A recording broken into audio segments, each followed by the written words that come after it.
Hello, welcome my to channel Reading Book 1984. It might be 2 or 3 hours ago that they had brought him here.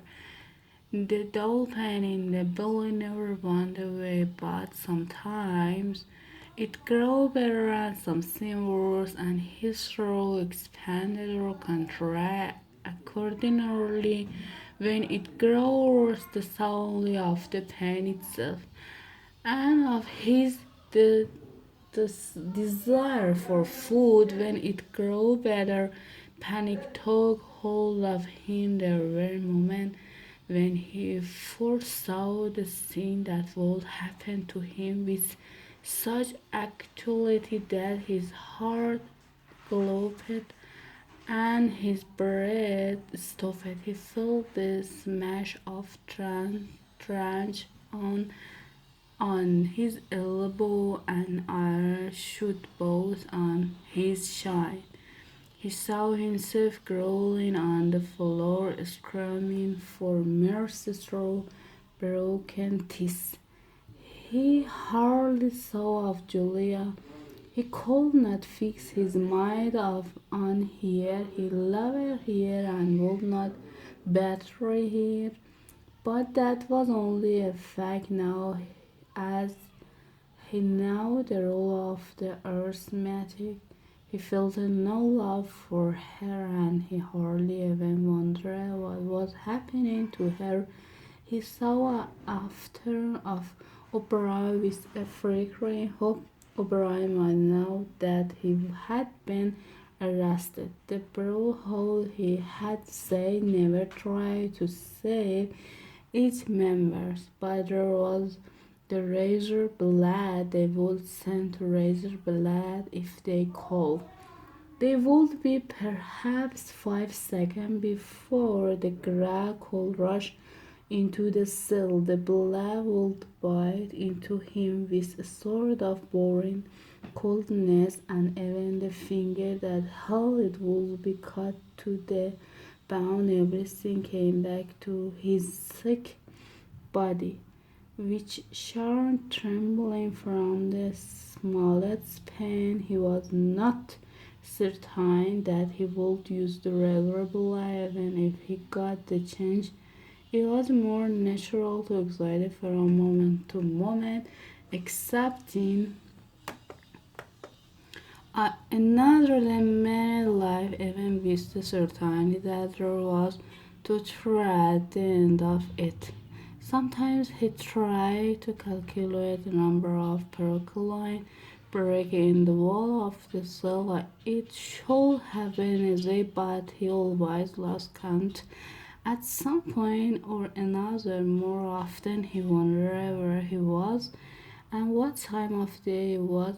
At one moment he felt certain that it was broad daylight outside, and at the next equally certain that it was pitch darkness in this place. He now instinctively the light would never to turn out. It was the place with no darkness. He saw now why O'Brien had seemed to recognize the illusion. In the Ministry of Law there were no windows. His cell might be at the heart of the building or against the other wall. It might be 10 floors below ground or 30 above it. He moved himself mentally from place to place and tried to determine by the feeling of his body whether he was perched high in the air or buried deep underground. There was a sound of marching boot outside the cell door open with a clan. A young officer, crime black uniformed figure who seems to glitter all over with polished leather, and whose plastry featured face was like a wax mask, stepped smartly through his doorway.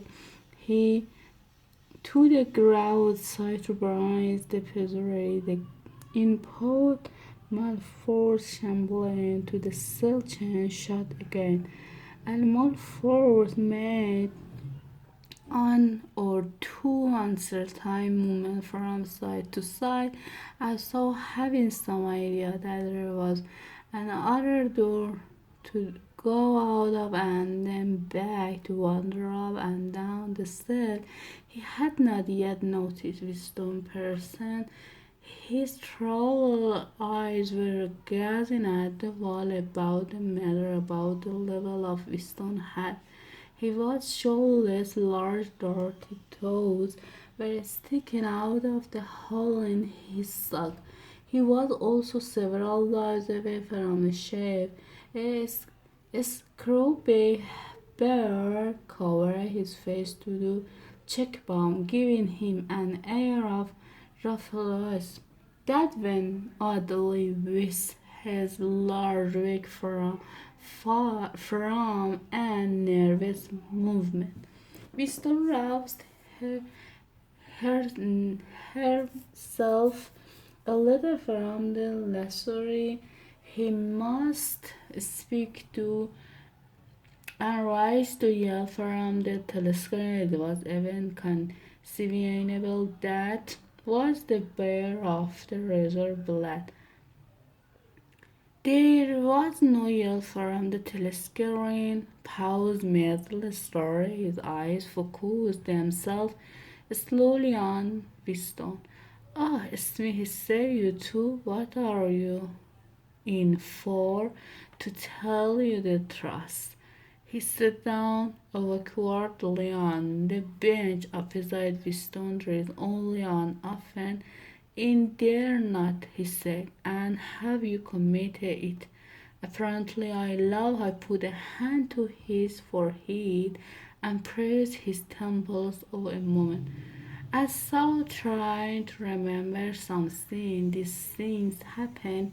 He began vaguely. I have been able to recall an instant, a possible instant was an instruction undoubtedly. We were producing a defined edition of the poem of clipping allowed the word God to remain at the end of the line. I could not help it. He added,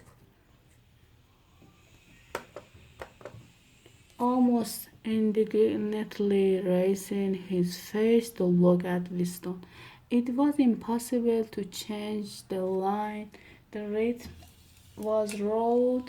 Did you realize that there are only 12 rhythms to wrote in the entire language? For the had racked my brain, there was no other rhythm. The, exper- the expression on his face changed. The annoyance passed out of them for a moment. He looked almost pleased, a sort of intelligent warmth, the joy of the pedant who has found out some unless fact. Shone through the dirt and scrubby hair. Has it ever occurred to you, he said, that the whole history of English poetry has been determined by the fact the English language lacks rhythm?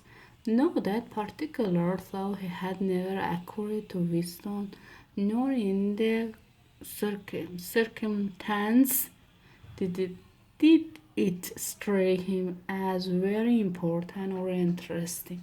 Do you know what time of day it is? He said. Look at the start again. I had hardly thought about it. They arrested me. It could be 2 days ago, perhaps 3. His eyes flitted around the wall as though he had expected to find a window somewhere. There is no difference between night and day in his place. I do not say one can calculate the time. Talk desultory for some minutes, then without a yell from the telescreen bade them to silence. Wisdom sat quietly, his hand crossed, too large to sit in the comfort on the narrow bench, fidgeted from side to side, clasping his lank hand from round on knee, then round the other. The telescreen barked at him to keep still. Time passed, 20 minutes, an hour. It was different to judge. Once more there was a sound of boots outside. Winston entirely contraction. Very soon, perhaps in 5 minutes, perhaps no, the tramp of boots would mean that his own train had come. That's enough. Goodbye.